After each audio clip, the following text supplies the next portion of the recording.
अच्छा, अब कहानी ये थी कि नेपोलियन बॉय का एंड हो चुका है।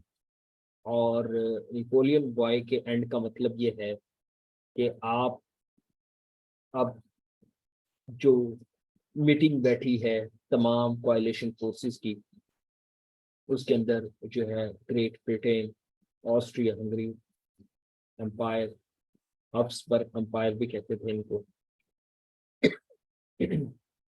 और इसी तरह प्रोशिया, रशिया, ये सारे लोग। और इन्होंने जो कुछ हुआ फ्रेंच रेवोल्यूशन और फ्रेंच रेवोल्यूशन के बाद, उसको इन्होंने रिवर्स किया through a treaty that is called conference of Vienna in 1850। अगर आप इसको एक लाइन में कहना चाहती हैं, ये कहना चाहते हैं, तो बड़ा इसका सिंपल सा है कि Congress of Vienna aimed at, यानी उसका मकसद था aimed at reversing the clock back to the 1789। जो भी आपका हुआ है 1789 से ऑनवर्ड को reverse back, that is the sole purpose of this Congress of Vienna. इस कॉन्सेप्ट के अंदर जो भी एक्शन होगा, उसका बेसिक जो मेथोडोलॉजी है, बेसिक आइडिया है, वो यही है। इसके अंदर आप जितनी टेरिटोरियल चेंजेस देखेंगे, जितनी पॉलिटिकल चेंजेस देखेंगी, जितनी ज्योग्राफिकल चेंजेस देखेंगी,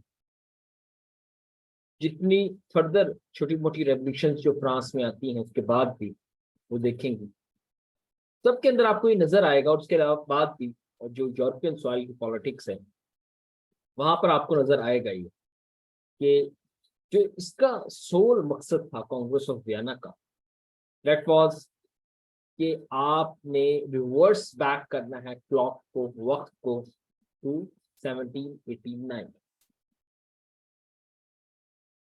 अब इसकी जरा जो कांग्रेस ऑफ वियना है, इसकी जरा कॉम्पोजिशन को समझ लेते हैं। फिर इसके अंदर जो कुछ साइन हुआ उसको देखते हैं, ठीक है। फिर इसके बाद ओवरऑल इस ट्रीटी के साइन के बाद जो कुछ होता रहा उसको देखते हैं। यानी 3 हिस्सों में हम इसको डिवाइड करते हैं लेक्चर को। कॉम्पोजिशन हुजूर ये थी, ये आपको नजर भी आ रहा होगा। एक मिनट, तो अगर वो मैप में मिल गया मुझे, इसमें सारे बैठे हैं, सॉरी तो शायद नहीं है। चले, इसमें जो ऑस्ट्रिया हंगरी एम्पायर को लीड कर रहा था वो बॉय था मैट्रोनिच। मैट्रोनिच इज द मेन जो हेड था कांग्रेस ऑफ वियना का। ये मेन बंदा ये था जिसने कांग्रेस ऑफ वियना और नेपोलियन की फॉल के अंदर हिस्सा लिया। ये मेन बंदा ऑस्ट्रिया। और इसके बाद इवन के क्वेश्चन भी आता है सीएसएस के अंदर कि 1815 से 1848 तक, जब तक मैट्रोनिच ऑस्ट्रिया के अंदर रहा, तब तक जो है ना वो जो जो चेंजेस होती रही उसको कहते थे मैट्रोनिक सिस्टम। यानी यूरोपियन हिस्ट्री के अंदर 1815 से 1848 तक, 1815 से 1848 तक जो इरा है उसको मैट्रोनिच एज कहते हैं, मैट्रोनिच का इरा कहते हैं, मैट्रोनिच सिस्टम कहते हैं। और लुक एट दिस के यार बाकी कंट्रीज कहाँ हैं उस टाइम पर। यानी कि इस बंदे का इतना ज्यादा इन्फ्लुएंस था। जैसे कि ये हम पढ़ते हैं after the rise of Napoleon के नेपोलियनिक एरा पढ़ते हैं 1799 से 1815 तक। तो क्यों इसको हम नेपोलियनिक एरा कहते हैं कि नेपोलियन का बहुत ज्यादा इन्फ्लुएंस था सारी पॉलिटिक्स में, यूरोपियन जो कुछ भी चेंजेस हो रही थी, सारी पैटर्न हो रही थी। इसी तरह 1815 से 1848 तक जो टाइम पीरियड रहा वो मैट्रोनिच की आइडियोलॉजी के तहत चलता रहा और उसी की फेवर में रहा। और उसके बाद फिर जो कुछ होता रहा वो फिर जाहिर डिफरेंट सिनेरियो था। अच्छा, इसी टाइम पीरियड को आज हम देखते हैं। मेन बंदा तो मैंने बताया कि ऑस्ट्रिया हंगरी एम्पायर को जो रिप्रेजेंट करते थे, डिफरेंट किंगडम्स के डेलीगेशन के मेंबर्स आए हुए थे, डेलीगेशन आई हुई थी। तो उसके जो ऑस्ट्रिया हंगरी की तरफ से मैट्रोनिच बॉय, इसी तरह जो ब्रिटिश था उसकी तरफ से वो था कैसलर, कैसलर था I think, if I remember. और इसी तरह टेलर यार्ड जो है वो फ्रांस की तरफ से था, और इसी तरह रशिया की तरफ से जार वन था, अलेक्जेंडर जार वन, और इसी तरह क्रोएशिया की तरफ से भी एक बंदा था। अच्छा, अब ये ओवरऑल हमें कॉम्पोजिशन नजर आती है जो कि बेसिकली कांग्रेस ऑफ वियना के अंदर बैठी है। अब कांग्रेस ऑफ वियना के 3 to 4 मेजर प्रिंसिपल थे। नंबर 1, जो मैंने अभी स्टार्ट में ही कहा कि इसका बेसिक मकसद क्या था कि रिवर्स बैक करना है जो कुछ फ्रेंच रेवोल्यूशन या उसके बाद जो कुछ हुआ, ये वो जो आइडियाज आए। उसमें जो पहला प्रिंसिपल था वो ये था कि restoration, restore every territorial gain by the Napoleon, by the French Revolution, by all these ideas, जिसकी वजह से ये सारा कुछ हुआ। रिवर्स बैक, रिस्टोर, और नॉट ओनली रिस्टोर बल्कि change in such a manner कि फ्यूचर के अंदर फ्रांस को इस तरह जोग्राफिकली काट दें, इस तरह जोग्राफिकली उसको वीक कर दें कि फ्यूचर में वो सोच ना सके अगेन दोबारा किसी वॉर की। तो ये restoration was the first principle. Second principle was compensation. Compensation of what? Compensation इस बात की कि जो बैटल हुई है इसके अंदर नेपोलियन ने जो ग्राउंड्स पर गेन किए हैं डिफरेंट कंट्रीज के, जैसे कि कल मैंने बताया आपको, हमारे जो लास्ट जो लेक्चर था उसके अंदर ये डिस्कशन हुई कि वो जो टेरिटोरियल गेन्स कर रहा था नेपोलियन, उसने यूरोपियन सॉइल का मैप चेंज करके रख दिया था। उसमें स्विट्जरलैंड जो है वो वहां पर कन्फेडरेशन ऑफ जो है ना वो स्विट्जरलैंड बना दी थी स्विस।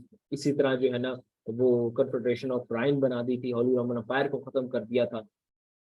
ठीक है, इसी तरह जो है ना वो इटालियन वहां पर किंगडम बनाया। इसी तरह जो है ना बाकी एरियाज के अंदर भी क्रोएशिया, पोलैंड, इन सारे, और ऑस्ट्रिया हंगरी एम्पायर के भी काफी जो है ना लैंड तो किया था, गेन किया था फ्रांस। जाहिर है अब कंपनसेशन इस बात की कि जिस जिसकी लैंड लॉस हुई है ड्यूरिंग नेपोलियनिक वॉर्स, वो उसको कंपनसेट, उस कंट्री को कंपनसेट किया जाएगा सो दैट कि वो मैक्सिमम गेन कर सके, मैक्सिमम जो है वो पावर शो कर सके, दोबारा से अपने आप को रिस्टोर कर सके। वो पहले वाले के साथ दूसरा वाला। The third principle was legitimacy. Now that is very important. Legitimacy of what? अच्छा, इस कंपनसेशन में एक और चीज ये थी कि वॉर इंडेमनिटी भी रखी गई थी फ्रांस के ऊपर। जैसे वर्ल्ड वॉर 1 के अंदर इंडेमनिटी रखी गई थी जर्मनी के ऊपर के जब जर्मनी वॉर हार गया था वर्ल्ड वॉर 1 के अंदर, तो उसको कहा गया था कि आप पे करेंगे फ्रांस को और ब्रिटिश को और रशिया को, ये सारी पेमेंट आप करेंगे क्योंकि जो है ना आपने वॉर स्टार्ट की थी और उसकी वजह से हमारा बहुत नुकसान हुआ है, तो आपने पेमेंट करनी है। तो वॉर इंडेमनिटी का तो ये पहले भी था, यानी कि इससे 100 ईयर्स पहले जो कुछ हुआ नेपोलियनिक इरा के बाद, तो उसके अंदर भी फ्रांस को जो है उसके ऊपर वॉर इंडेमनिटी रखी गई ताकि जो है वो नेक्स्ट टाइम इस तरह की कोई दिक्कत नहीं होती। ठीक है, अच्छा, ये कंपनसेशन के पॉइंट। तीसरा लेजिटिमेसी। लेजिटिमेसी इज एक्चुअली कि ये जो आइडियाज जनरेट हो रहे हैं ड्यू टू फ्रेंच रेवोल्यूशन, इससे kingdom, empire, divine right, church के राइट्स, उन सबको चैलेंज है। जब हम क्लॉक को रिवर्स करने की बात करते हैं 1789 की, उसके अंदर न सिर्फ ज्योग्राफिकल या टेरिटोरियल चेंजेस या पॉलिटिकल चेंजेस नहीं है, उसके अंदर वो किंगडम के वो राइट्स जो छिन गए थे वो भी वापसी करने हैं और उनकी लेजिटिमेसी क्रिएट करनी है अगेन, दोबारा से। ठीक है, ये इसके अलावा जो मेन बाकी ये तीन तो है, फिर इसके अलावा बैलेंस ऑफ पावर, इसको अगर हम ओवरऑल देखें कांग्रेस ऑफ वियना को, तो बैलेंस ऑफ पावर की गेम भी थी। बैलेंस ऑफ पावर का मतलब क्या है कि यूरोपियन सॉइल के अंदर किसी एक स्टेट को इतना ना मजबूत होने दिया जाए कि वो इतनी पावरफुल हो जाए कि वो वॉर के ऊपर उतर आए और सबको जो है ना वो एंगेज करे वॉर्स में, बैटल्स में अननेसेसरली, बिकॉज वो कंट्री जो पावरफुल है वो समझता है कि उसको कोई हरा नहीं सकता, तो वो सबको एंगेज करता है वॉर। तो इस तरह से बैलेंस ऑफ पावर किया जाए कि पावर जो है वो किसी एक के पास ना रहे बल्कि डिवाइडेड रहे। इसके अंदर सबसे बड़ा जो तरीकेकार मैंने बताया वो यही होता है कि आपने ज्योग्राफिकली ऐसी जो है ना सिस्टम बनाना है ताकि वो आपका जो स्टेट्स हैं वो पावर इस तरह से डिवाइड रखे अपने अंदर, क्योंकि ज्योग्राफिकल लैंड भी एक साइन ऑफ पावर है। इसी तरह आर्मी की होती है। ठीक है जी, आप वर्ल्ड वॉर वन के अंदर देखेंगे ये जो बैलेंस ऑफ पावर की मैं बात कर रहा हूँ, इसके अंदर न सिर्फ ज्योग्राफिकल है बल्कि आर्मी की प्रेजेंस भी है। क्यों? क्योंकि जब जर्मनी को उन्होंने कंपनसेशन के लिए कहा और वो सारा सिस्टम रिवर्स बैक करने के लिए कहा, जो कुछ जर्मनी ने गेन किया था उस वर्ल्ड वॉर वन के नतीजे में या जो कुछ हुआ, ठीक है, तो उसके अंदर ये भी कहा गया था कि आप जो है वो अपनी आर्मी, अपनी एयर फोर्स, अपनी सबमरीन, ठीक है जी, नेवल फोर्सेस, उनको जो है ना वो नेवल फोर्सेस तो खत्म कर दी थी, एयर फोर्स भी खत्म कर दी थी, और जो है ना आर्मी एक खास लिमिट तक रखने की इजाजत थी। यानी उस वक्त जाहिर है साइन होता था ये पावर का कि आपकी कितनी आर्मी है, कितनी नेवल है, कौन कौन से वेपन्स हैं और कौन कौन से जो है ना वो आपके पास लेवल के हैं, ताकि आप जो है ना वो सी पे भी लड़ सके, ना सिर्फ लैंड के ऊपर, और एयर के अलावा भी सी पे भी लड़ सके। तो उनको भी कटेल किया जाता था जब वो कंट्री हार जाता था। तो यहाँ भी हमें देखने को जो है ना वो यही मिलता है कि फिर कटेल किया गया इस तरह की तमाम पावर्स को, ताकि फ्रांस जो है वो ना गेन कर सके। नो दिस जो है ये एक प्रिंसिपल मैंने आपको बताया, और ये जो मैंने थ्री प्रिंसिपल्स उससे पहले बताए, जो compensation, restoration, legitimacy and the balance of power, ये बेसिकली एसेंस है आपकी कांग्रेस ऑफ वियना का। नाउ द नेक्स्ट मेन के जो कंपनसेशन के पॉइंट के अंडर आता है कि किसको क्या मिला इस कांग्रेस ऑफ वियना से, और उसके बाद कांग्रेस ऑफ वियना क्या करती रही, और उसके अंदर मेटरनिच के एंगल से भी फिर हम इस दौर को देखेंगे। ठीक है, अच्छा, अब ये जरा आपके सामने मैप नजर आ रहा होगा। एक तरफ 1810 यानी नेपोलियनिक टाइम का मैप है, जिसमें आप देखें French empire, Austria Hungary empire, Habsburg empire जिसको कहते थे, कॉन्फेडरेशन ऑफ राइन ये बॉय ने बनाई थी, इसी तरह स्विट्जरलैंड की एक कॉन्फेडरेशन बनाई थी, इसी तरह इटालियन किंगडम भी बनाया था, इसी तरह स्पेन के अंदर भी था इसका। ठीक, और कांग्रेस ऑफ वियना के बाद का जरा मैप देखें, उसके अंदर फ्रांस को नॉर्थ साइड पर देखें किस तरह कट किया गया, येलो कलर का आपको नजर आ रहा हो। ये बारी बारी हम देखते हैं कि किसको क्या मिला, ताकि आप इस मैप को जरा, ये जो 1817 वाला मैप है, इसको आप बेहतर तौर पर समझ सके। अब ये जो नेपोलियनिक टाइम वाला मैप है, ये तो हमने लास्ट लेक्चर में भी देखा था, उसको आप एक दफा दोबारा देखें जाकर कि उस मैप के अंदर क्या था। और ये मैप में जो 1817 का कांग्रेस ऑफ वियना का, ये भी आपने अब देखना है ताकि आप कंपेयर कर सके कि क्या क्या चेंजेस हुए। Now start from the France, बारी बारी एक एक कंट्री को डिस्कस करते हैं, तो किसको क्या मिला और किसके साथ क्या हुआ। ठीक है, जहां से आग लगी थी वहीं से ही स्टार्ट करते हैं।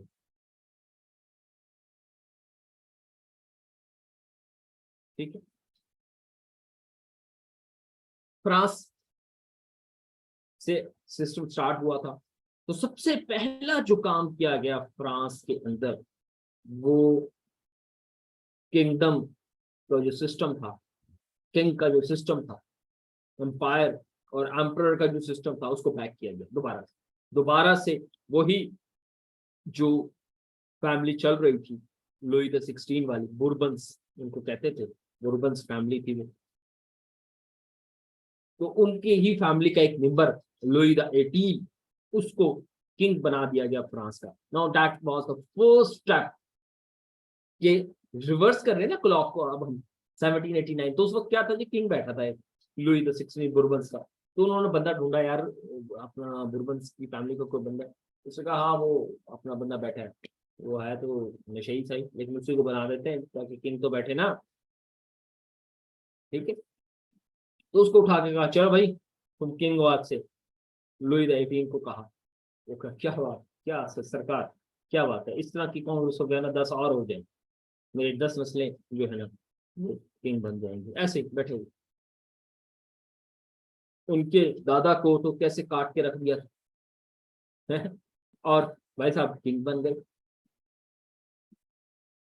तो जो है ना वो फ्रांस में किंगडम वापसी, किंग का सिस्टम लुई द 18। ठीक, फिर फ्रांस के ऊपर मैंने जैसे पहले बताया कि इंडेमनिटी भी रखी गई वॉर की, कि भाई आपको जो है जरा पे भी करना पड़ेगा कुछ, ये जो वॉर की है ना आपने, आपके बंदे ने, नेपोलियन ने, इसकी पेमेंट करनी है भाई, ऐसे नहीं सिस्टम चलेगा। ठीक है, अच्छा, ये तो फ्रांस के साथ हुआ।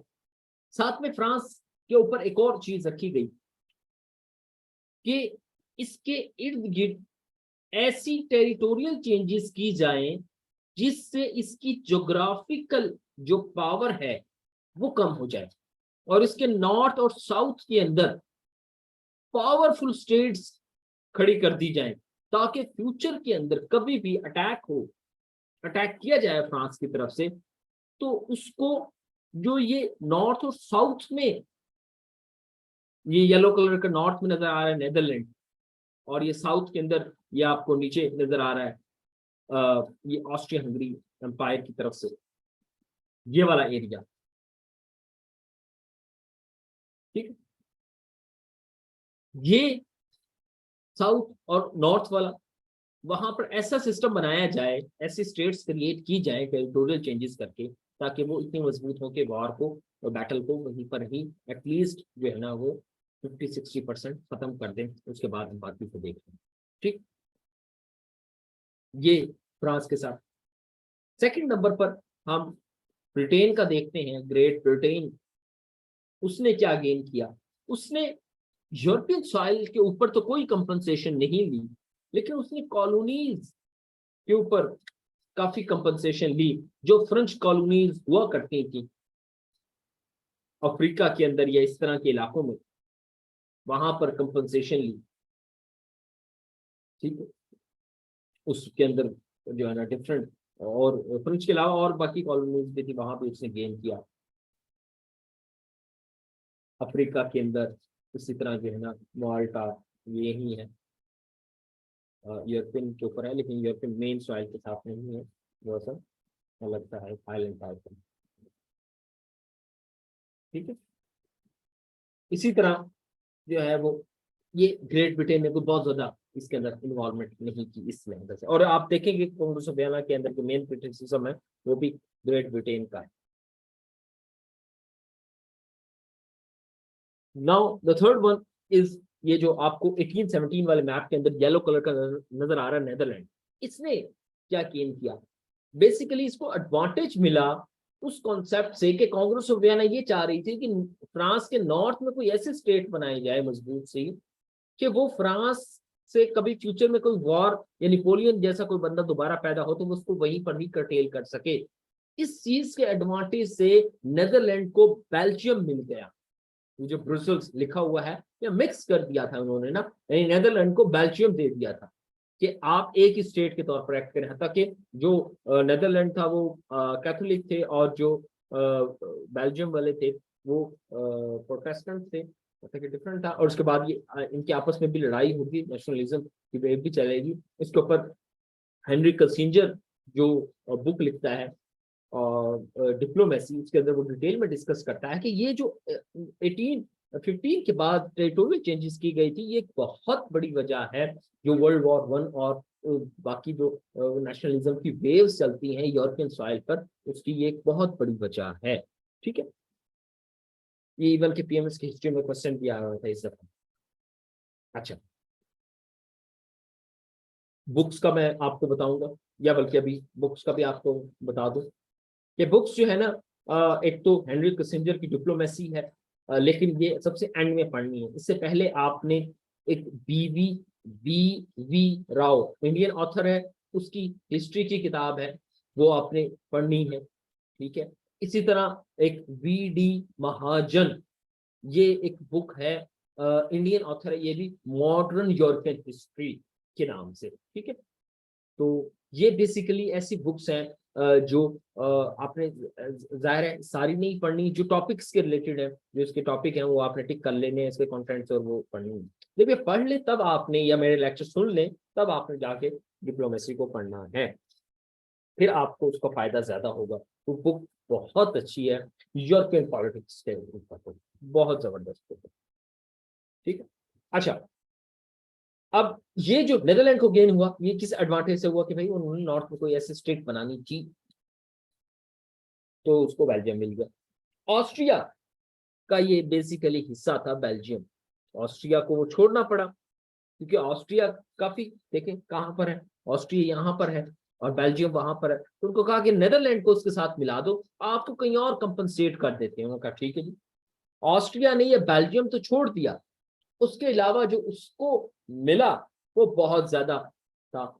ये जो इटालियन स्टेट्स थी डिफरेंट, इसमें पैपल, परमा, मोडेना, टस्कैनी, ये सारी स्टेट्स जो है ना, ये इस वॉयल के अंदर आ गई थी। एक दूसरा, इसके अंडर ये जो रेड कलर की लाइन आपको नजर आ रही है, ये बेसिकली जर्मन कॉन्फेडरेशन एक बना दी गई थी। डिफरेंट स्टेट्स की डिफरेंट रिप्रेजेंटेशन आती थी और रिप्रेजेंटेटिव आते थे। उसको जो हेड कर रहा था वो ऑस्ट्रिया हंगरी एम्पायर में जो मैटरनिच का बॉय जो है ना वो कर रहा था, और वो हेड करता था जर्मन कॉन्फेडरेशन को। यानी कि उसको न सिर्फ ये इटालियन के जो लैंड है वो दी गई, बल्कि ये वाली भी काफी लैंड को ऊपर जो कॉन्फेडरेशन बनाई गई, उसका चीफ भी बॉय ऑस्ट्रिया हंगरी एम्पायर का एम्परर ही था, जो था मैक्रोनिच था। तो ये ऑस्ट्रिया हंगरी एम्पायर को मिला, ऑस्ट्रिया बॉय को मिला। इसी तरह जो है वो स्वीडन को नॉर्वे मिल गया। यानी कि ये जो येलो कलर का आपको नॉर्थ में इधर ये नजर आ रहा है, रशिया के पास, ये रशिया है पर्पल सा, और ये येलो कलर का है, ये आपका जो है वो स्वीडन, स्वीडन को नॉर्वे मिल गया। ठीक, इसी तरह प्रोशिया को पोलैंड का हिस्सा मिला, 40% करीब जो है ना वो सेक्सोनी का एरिया था। इसी तरह वेस्टफेलिया का एरिया था। ठीक है, यानी ये एरियाज जो है ना उनको मिले, पोलैंड का एरिया, सेक्सोनी और डिफरेंट जर्मन स्टेट्स के एरिया क्रोएशिया को जो है ना वो मिले। ठीक, अच्छा, रॉयलैंड भी में भी कुछ हिस्सा मिला था, ताकि ये भी एक मजबूत ऐसी स्टेट बनाई जाए जो इसको रोक सके। इसी तरह जो है ना इटालियन के ये जो किंगडम्स हैं, जैसे कि ये सर्डेनिया है, यहाँ पर ये रहा किंगडम ऑफ सर्डेनिया, इसको जो है ना मजबूत किया गया। इसमें कुछ आइलैंड्स थे, जिनुआ आइलैंड जो है, इस तरह के आइलैंड जो हैं वो उसको दे दिए गए ताकि वो मजबूत बने। और लास्ट में रशिया, उसको जो है फिनलैंड दे दिया गया रशिया को। और इसी तरह जो है ना वो वार्सा इन पोलैंड का भी कुछ हिस्सा उसके पास चला गया। तो ये इस तरह कंपनसेशन, यानी आप देखिए टेरिटोरियल में ऑस्ट्रिया हंगरी को इटालियन बेल्जियम छोड़ने की बदले में इटालियन और जर्मन कॉन्फेडरेशन मिल गई। फ्रांस को तो पटेल करना था, तो उसको तो जाहिर कुछ मिला नहीं, इस वजह से उसकी किंगडम वापसी आई। ठीक है। इसी तरह नेदरलैंड को बेल्जियम मिल गया, ब्रिटिश को उसकी डिफरेंट कॉलोनीज जो है ना डिफरेंट कॉन्टिनेंट्स में वो मिल गई, रशिया को फिनलैंड मिल गया, स्वीडन को नॉर्वे मिल गया, ठीक है जी, क्रोएशिया को जो है ना सेक्सोनी की स्टेट जो थी वो मिल गई, वेस्टफेलिया की स्टेट थी वो मिल गई, पोलैंड का एरिया था वो मिल गया, ठीक है जी, राइनलैंड के पास एरिया था वो मिल गया, ठीक है। यानी ये चीजें हमें नजर आती हैं किस तरह गेम हुई। ये है बेसिकली टेरिटोरियल चेंजेस जहां से ये स्टार्ट हुआ। लेकिन मसला ये था कि आप ये देखें कि इसमें स्पेन, पोर्चुगल या इटालियन जो है इनको तो कुछ नहीं मिला, इनका तो बल्कि नुकसान हुआ है। स्पेन वगैरह पोर्चुगल को चल छोड़ दे, लेकिन इटालियन इटसेल्फ का जो है वो, ये स्मॉलर स्टेट्स थी जर्मन एरियाज के अंदर, काफी स्मॉलर इंडिपेंडेंट स्टेट्स थे, उनको तो कुछ नहीं मिला, वो तो बल्कि ऑस्ट्रिया के अंदर दे दी गई। तो वॉर तो उन्होंने भी लड़ी थी। यानी ये फिर क्रिटिसिज्म आता है कांग्रेस ऑफ वियना का, लेकिन इसका सक्सेस जो है वो ज्यादा है एज कंपेयर टू इसकी जो, कि इसने 100 साल तक यानी 100 ईयर्स तक कोई मेजर वॉर यूरोपियन सॉइल पर नहीं देखी, अलावा इसके कि छोटी छोटी वॉर होती रही। क्रीमियन वॉर है वो 1850s के मिड में हुई, और इसी तरह जो है ना वो प्रोशिया और ऑस्ट्रिया की वॉर हुई, इसी तरह प्रोशिया और फ्रांस की वॉर हुई, वो जर्मन यूनिफिकेशन के दौरान वॉर हुई, वो कोई मेजर वॉर्स नहीं थी। लेकिन जो है ना मेजर वॉर जिस तरह की वर्ल्ड वॉर 1, तो वो 100 साल तक के लिए जो बैलेंस ऑफ पावर का सिस्टम रखा गया वो कांग्रेस ऑफ वियना के जो है ना वो, ये समझ लें कि एक सक्सेस है। ठीक, यहां तक आपको कुछ चीज समझ ना आई हो तो मुझे बता।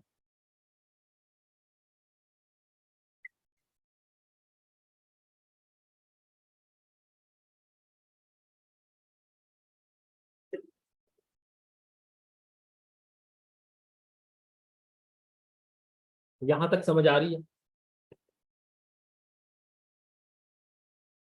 चले, अच्छा, अब हम जरा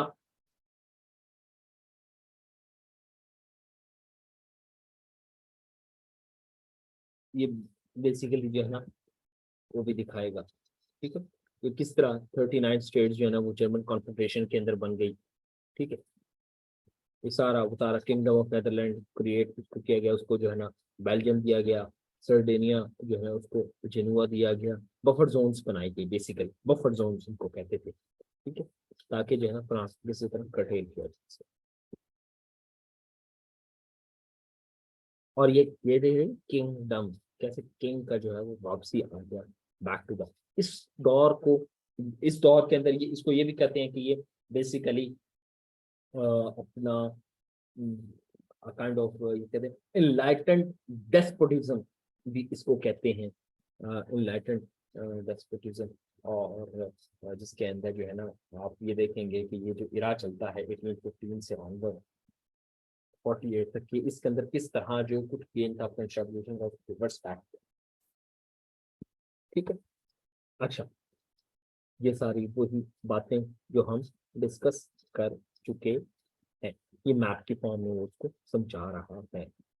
ठीक है, ये आप लाजमी देखने हैं।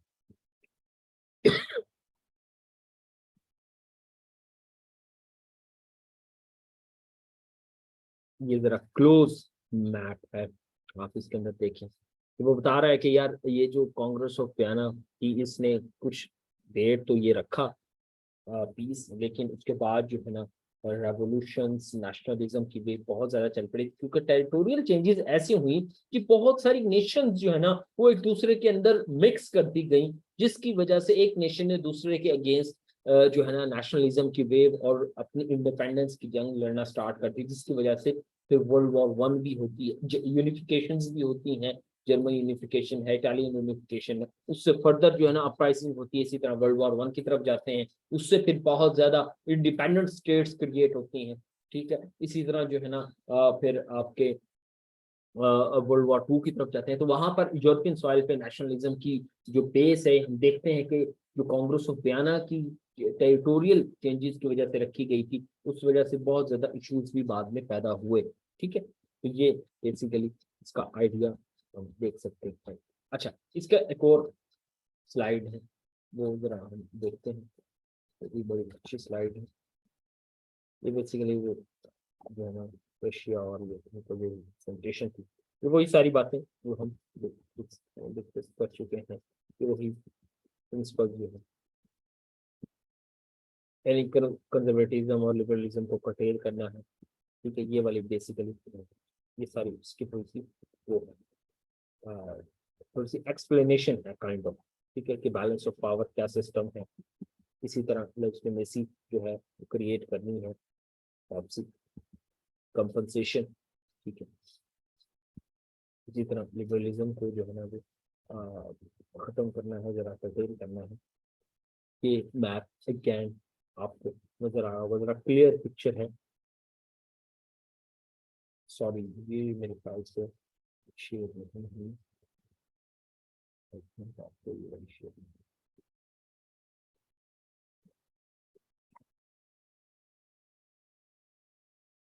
अच्छा,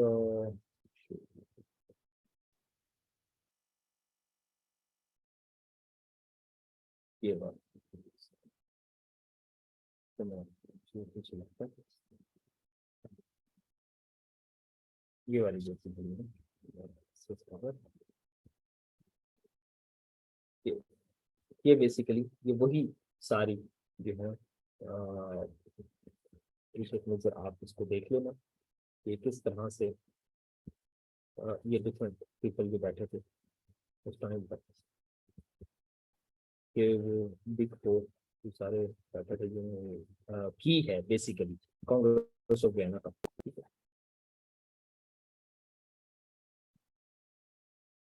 इसी तरह जो बेसिक एजेंडा था हम डिस्कस कर चुके हैं ये भी, और ये जो प्रिंसिपल्स हैं हम ये भी डिस्कस कर चुके हैं। ठीक है, बैलेंस ऑफ पावर क्या है, लेजिटिमेसी किस तरह क्रिएट की गई, कंपनसेशन किस तरह दी गई, लिबरलिज्म को कर्टेल किया गया, ये वैसे हम देखेंगे अभी डिटेल में। इसी तरह नेशनलिज्म की वेव्स फिर किस तरह चली राइट आफ्टर द ये जो टेरिटोरियल चेंजेस की गई।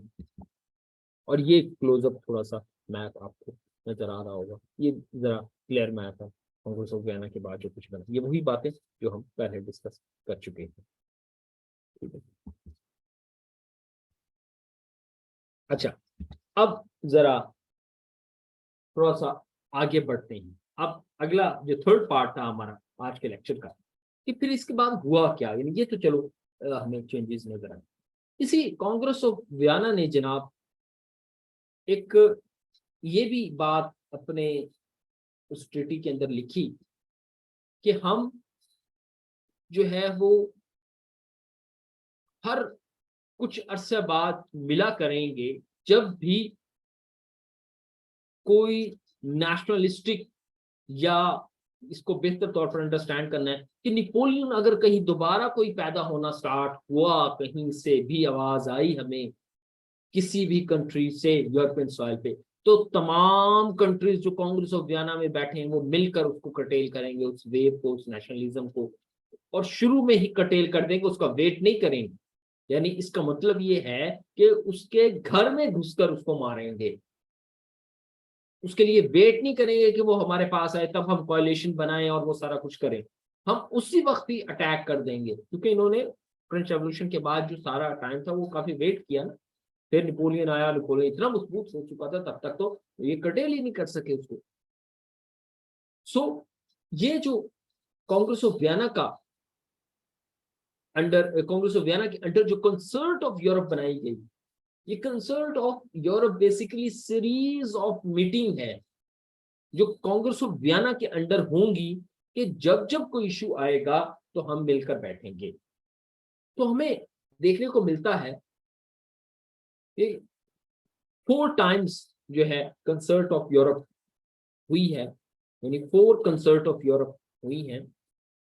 और उनका बेसिक मकसद ये था कि जब भी कोई इशू होगा यूरोपियन सॉइल पर इस तरह का, जो कि नेपोलियन कि वो नेशनलिस्टिक आइडिया लेकर आएगा और वो किंग के खिलाफ जाएगा, या जो हमने अभी रिस्टोर किया उसके खिलाफ जाएगा, या मोनार्की के खिलाफ जाएगा, या रेवोल्यूशन लाने की कोशिश करेगा, तो हम उसको कटेल करेंगे।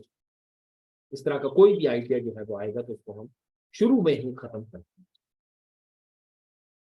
तो ये जो कंसर्ट ऑफ यूरोप थी, ये 4 मेजर कंसर्ट ऑफ यूरोप थी और डिफरेंट टाइम पर ये आते हैं, बैठते हैं। इसमें 1818 में बैठते हैं फर्स्ट टाइम, फिर 1820 के अंदर बैठते हैं, फिर 1821 के अंदर बैठते हैं और 1822 के अंदर बैठते हैं।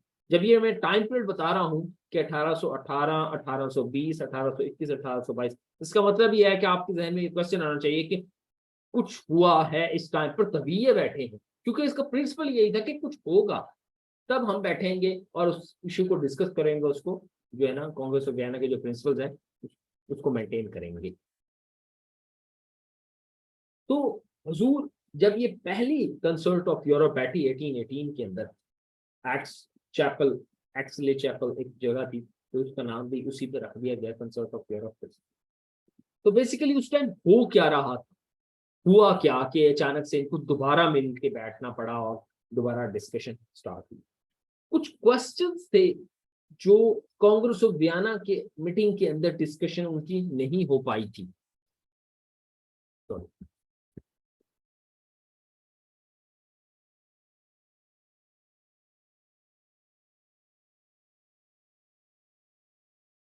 वो क्वेश्चन क्या थे?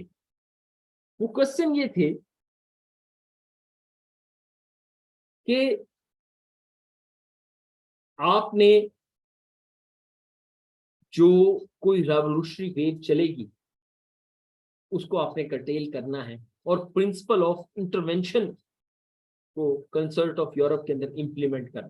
यानी ये क्या है? बेसिकली प्रिंसिपल ऑफ इंटरवेंशन का मतलब ये है कि अगर कोई भी कांग्रेस ऑफ वियना के जो बेसिक प्रिंसिपल्स अभी हमने डिस्कस किए उसको चैलेंज करने की कोशिश करेगा, हजूर उसको जो है ना इस प्रिंसिपल के तहत, प्रिंसिपल ऑफ इंटरवेंशन, उसके घर में घुसकर उसको मार दिया जाएगा। ये नहीं देखा जाएगा कि सोवरेंटी है या किंगडम है या क्या है, क्या सिस्टम चल रहा है, उसको सारे मिलकर वहीं पर ही पकड़ लेंगे। तो ये एक प्रिंसिपल कंसर्ट ऑफ यूरोप के अंदर, पहली कंसर्ट ऑफ यूरोप 1818 के अंदर इसकी इंप्लीमेंटेशन हमें नजर आती है।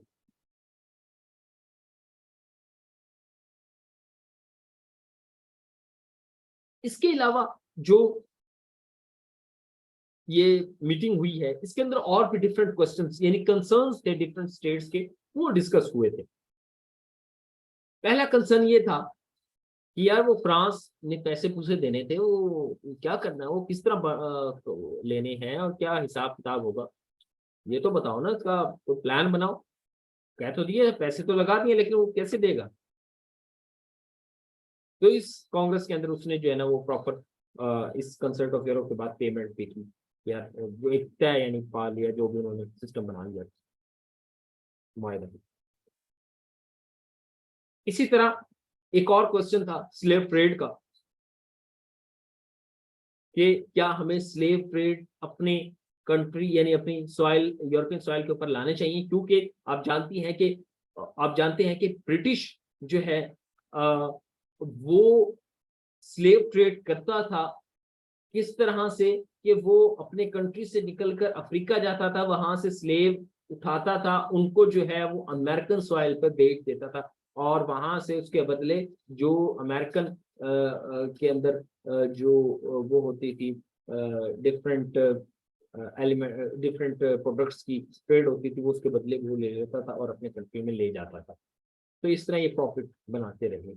इवल ट्रायंगल भी इसको कहते हैं, वाई नेशन फेल के अंदर इसको इवल ट्रायंगल कहा गया कि किस तरह स्लेव ट्रेड की जाती थी। इसके ऊपर क्वेश्चन यानी ये था कि ये क्या यूरोपियन सॉइल के ऊपर आना चाहिए या नहीं आना चाहिए, खैर इसके ऊपर कोई कंसेंसस नहीं हुआ, ये जो है वो अनडिसाइडेड रहा।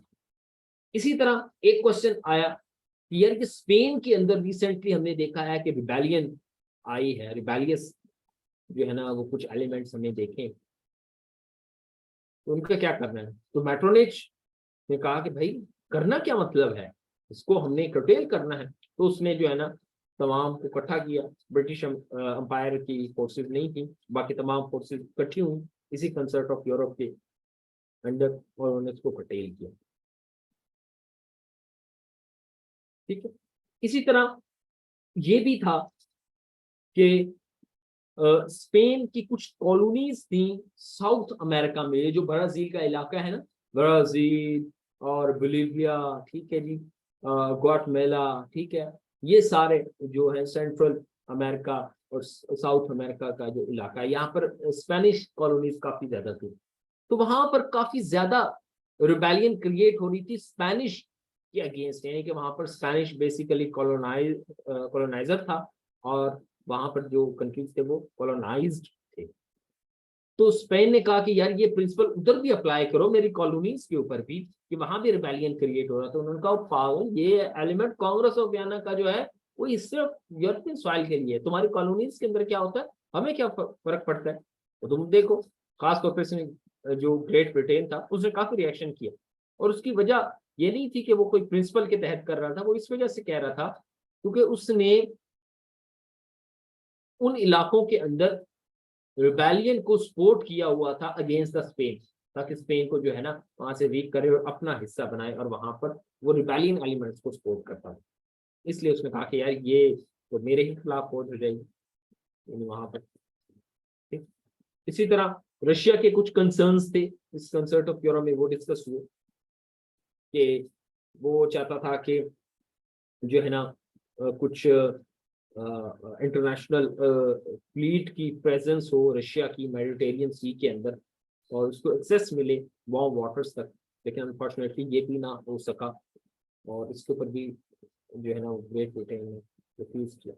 और ये जो अभी प्रिंसिपल ऑफ इंटरवेंशन हम डिस्कस कर रहे थे, ये सबसे बड़ा जो है वो बोन ऑफ कंटेंशन रहा इन कांग्रेस ऑफ वियना, और इसकी जो कंसर्ट ऑफ यूरोप की जो फेलियर है उसका सबसे बड़ी रीजन ये है।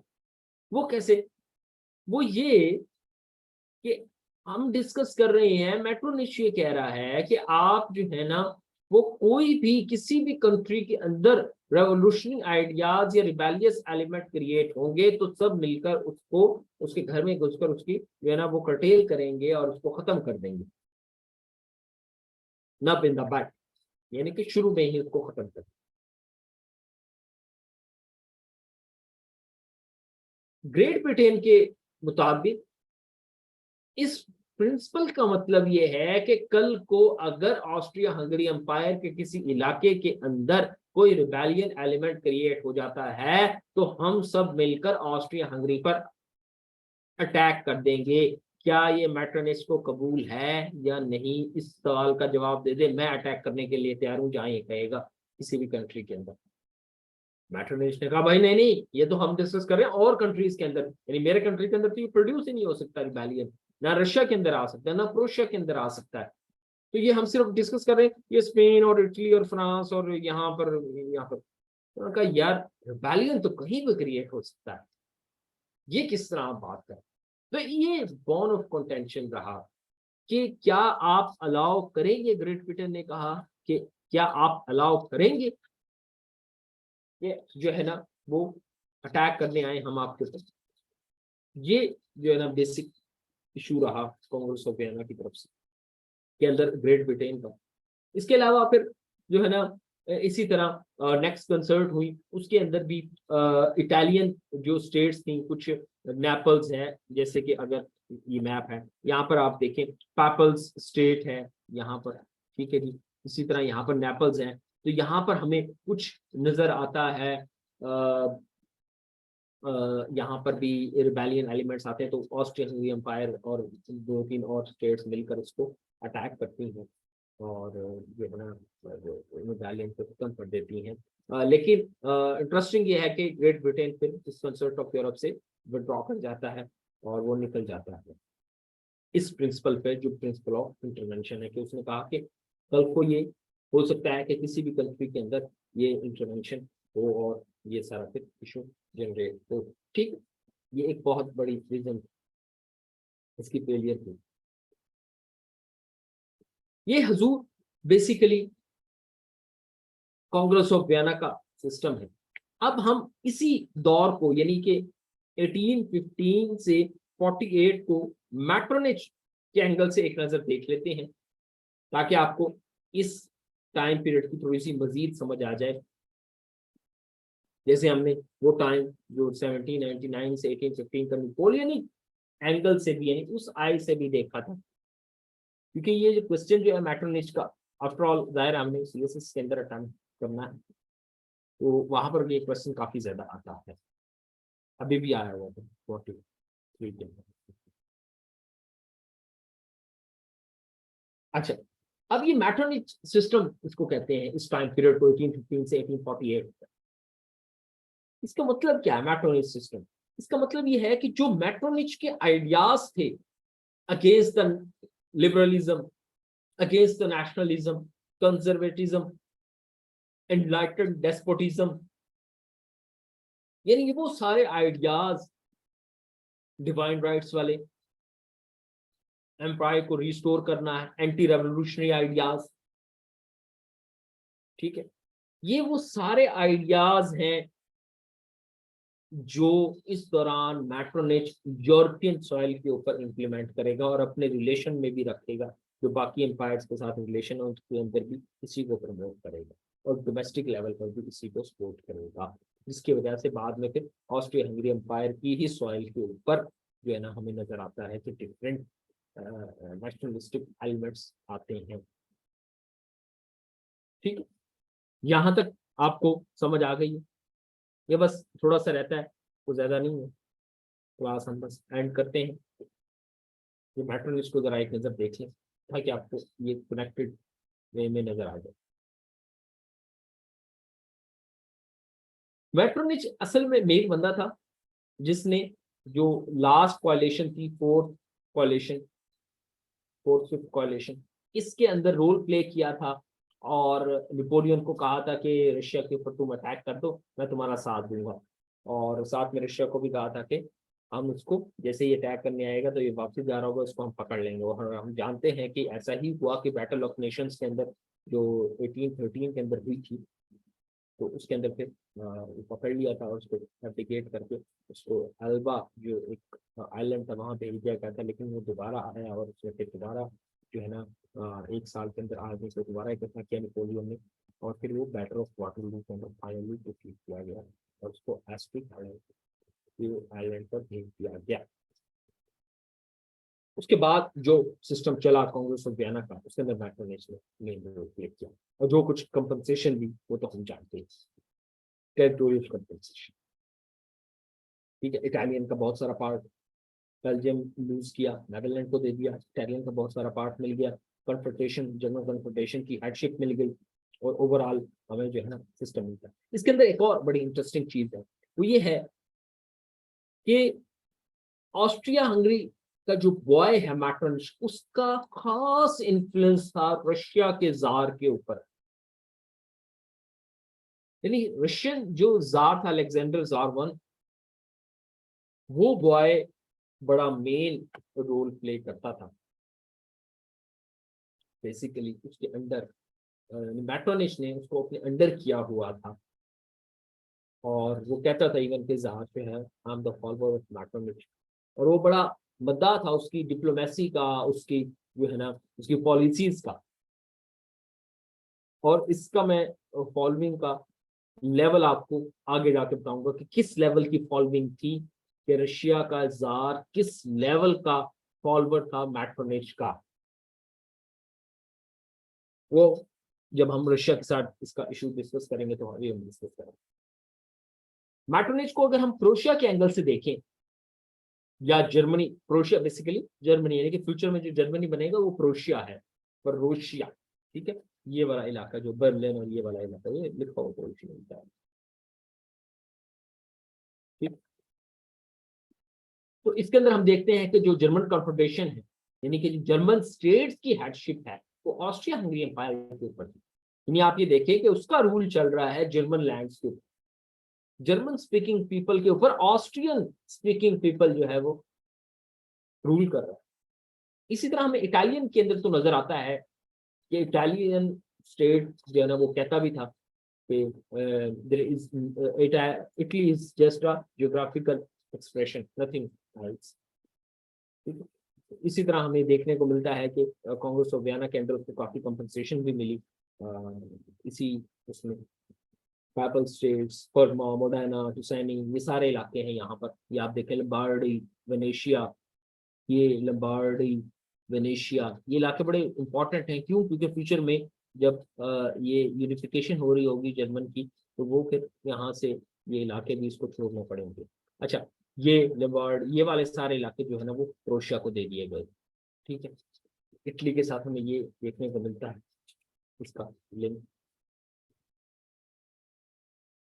स्पेन के अंदर जो है ना इसने खास रोल प्ले किया मैट्रोनिच ने। मैट्रोनिच ने स्पेन के अंदर वहां पर कांग्रेस ऑफ वियना के अंदर किंग को दोबारा इंस्टॉल किया गया था, जिस तरह फ्रांस के अंदर किया गया। तो किंग जरा वीक था, जो न्यू इंस्टॉल किया था, तो उसने मदद के लिए पुकारा कि भाई यहाँ पर रिबेलियन इकट्ठी हो रही है। तो ऑस्ट्रियन हंगरी एम्पायर यानी मैट्रोनिच बॉय ने जो है ना खुद पर्सनली जाकर वहाँ अटैक किया और जो है ना सारा सिस्टम उसको कर्टेल किया, ताकि जो है वो इंटरवेंशन के प्रिंसिपल के अंदर ही।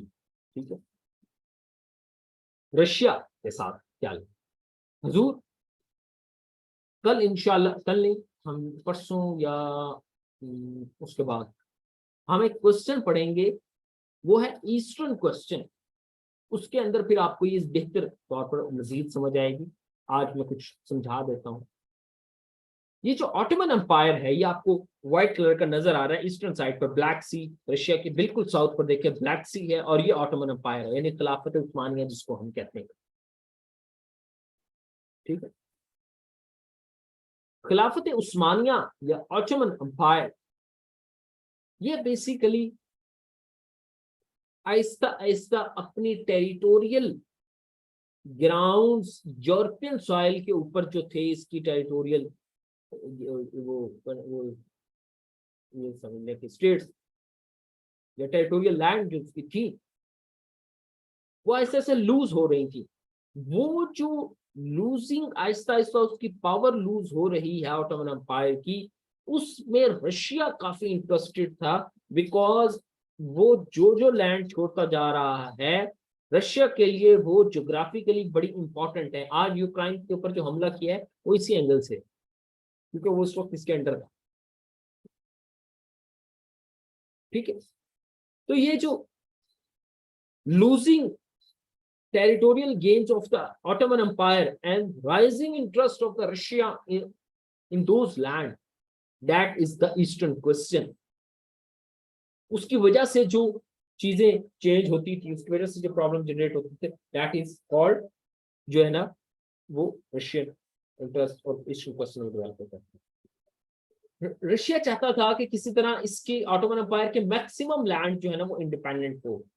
तो उसके अंदर इसी दौरान कोई 1822 के अंदर, 1822 के अंदर ग्रीक जो है, जो ग्रीक है, वहां पर इंडिपेंडेंस की वेव चली, और उसने रशिया ने सोचा कि मैं इसकी हेल्प करूं अगेंस्ट द, क्योंकि ग्रीक जो है ऑटोमन एम्पायर के अंडर था, तो उसने इंडिपेंडेंस की वेव चलाई हुई थी नेशनलिज्म की।